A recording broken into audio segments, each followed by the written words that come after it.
कार्तिक, तुला मध्ये पडायची काहीच गरज नव्हती. का पडला तू मध्ये? का पडला मध्ये तू? त्या कीर्तनांनी माझ्या कानाखाली मारून चूक केलेलीच आहे, त्यांची तक्रारही केलेली आहे मी. त्यात तू कॉलेजच्या मुलांना सपोर्ट करायचा सोडून त्या बाहेरच्या माणसाला सपोर्ट करत होतास. काय झालं काय तुला? रोहनसाठी तू ह्याच माणसाशी भांडला होतास ना? हो, भांडलो. कारण इथली पाप इथेच धुवायची असतात. तू हे जे काही सगळं केलंयस ना, खूप चुकीचं केलंय, लक्षात ठेव. आवाज खाली घे.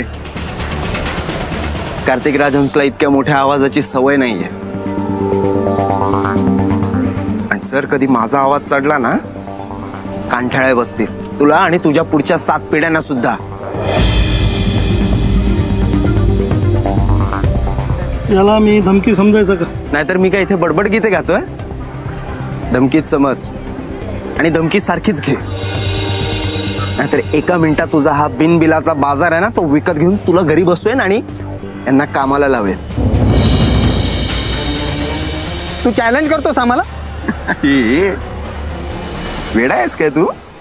कोण आहेस तू? तुझी लायकी तरी आहे का माझ्यासमोर उभं राहून बोलायची? आणि हे बोट आहे ना, मुलांसमोर सभेत उचलायचं नाहीतर. आणि इथून पुढे असा आलास ना माझ्यासमोर, तो कॉलेजमधनं काढून टाके ना. आणि तुझं कॉन्ट्रॅक्ट तर असंही धोक्यातच आहे. चल निक, चल ये निक.